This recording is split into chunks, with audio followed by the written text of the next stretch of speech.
Well, hello, everybody, and thank you for joining me. I am beyond excited in that we're talking to Michael Bailey. And for those of you who don't know Mike, Mike is one of the foremost authorities in product innovation and product development. In fact, he was just awarded a honorary doctorate degree from the Stanford D School, which is a huge big deal. And I want to thank Carol Krupke for hooking us up for this call. I've never met Mike. I've never talked to Mike. So I'm excited that this is the first time for me too. So thank you, Carol. So now I am not a huge Zoom expert here, but let's see if we can get Mike on. So I'm hooking up Zoom right now. And Mike, are you there? Yes, I am. Hello. Okay, excellent. Oh, there you are. There you are. We got it. All right. I feel like I should call you Dr. Bailey. Well, everyone usually just calls me Mr. Bailey. You're very modest. So Mike, I've got a series of questions I'd like to ask. If you don't mind, just jumping right into it. Sure. Okay. So let's talk about innovation, like with a capital I.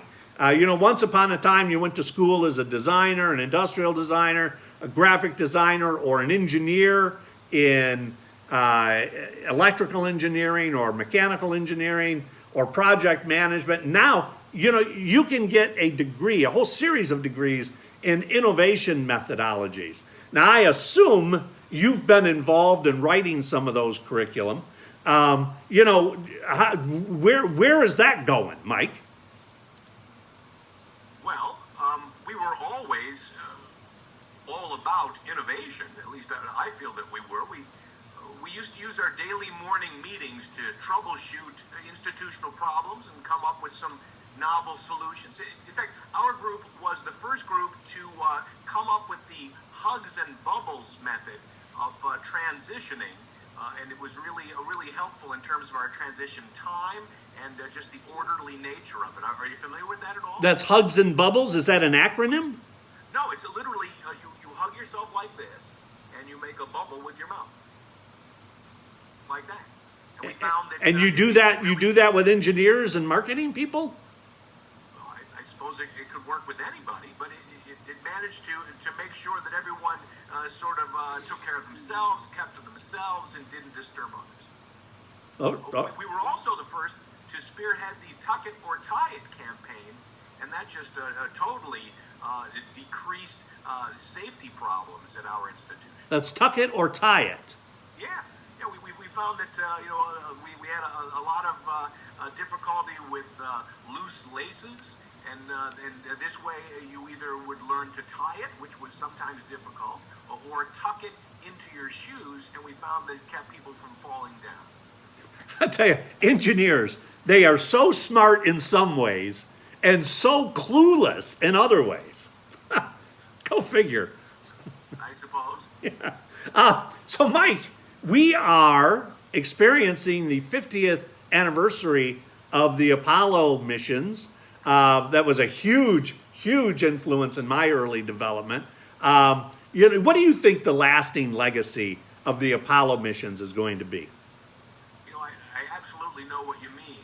I remember the moon landing took place when I was 9 years old, the summer of the year that I was 9, and it just a huge impact on my life, really influenced the things that I wanted to later study, and I've always tried to instill that kind of passion for science and engineering, learning in general. Yeah, it's priceless. Priceless. Oh yeah. In fact, one of our most successful projects involved creating working models of the lunar landing module using milk cartons. Was that a budget thing? No, the little half-pint milk cartons. It was perfect, and we hung them from strings from the ceiling. And I have to tell you, we never had a visitor that didn't compliment us on our lunar landers. It was a really successful project. I got to tell you, Mike, you are such a genius that some of what you're saying is just going right past me. your methodologies are beyond anything I've thought of. Well, thank you. Yeah. So moving on to some other disciplines in design, GUI, UX, HMI, AI, UI. These are all new fields in product development that people are going into in lieu of the traditional disciplines. Where do you think that's going? What? Let me rephrase that. What do you think is going to lead us in the next frontier?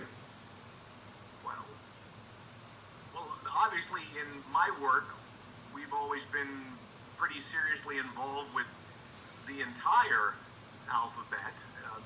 I imagine there's a special place for A, E, I, O, U, and sometimes Y, and then sometimes just sort of unwinding, we would get into the E, I, E, I, O.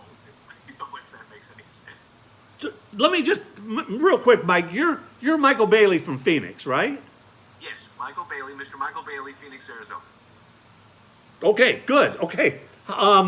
This next question I have for you is something kind of near and dear to my heart, because I remember my early career being completely blown away by stereolithography, and now there must be 20 different rapid prototype processes. What's on the horizon in that area, Mike? Well, I'm not sure that I can really speak intelligently to the process that you're referring to. I mean, after all, I am dealing with children. Well, Mike, most of my audience is engineers and marketing people, and granted, they can be very immature when they don't get their way, but we may not want to call them children. No, I'm serious. Children.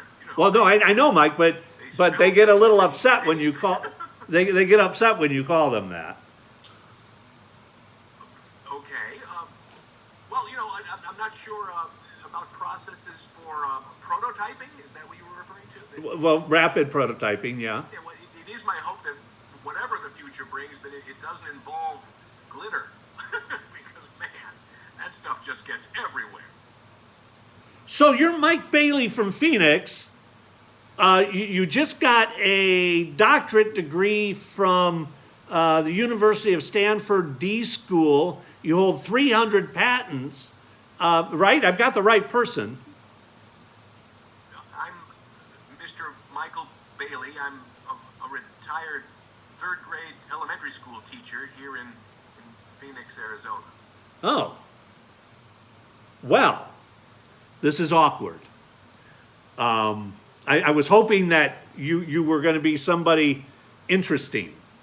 And apparently... I am interesting to my third graders, or at least I always was.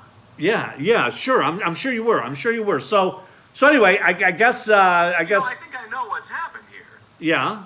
I think that someone didn't do his homework. Well, I don't think there's any call for that. I mean, it's an honest mistake. Anybody can make it. It wasn't my mistake. It was obviously Carol's mistake. I don't want to hear excuses, and I'm not sure that I appreciate your attitude. Well, I think my attitude's perfectly appropriate given the situation. Terrence, I'd like you to put your head down on your desk right now until you get yourself under control. All right.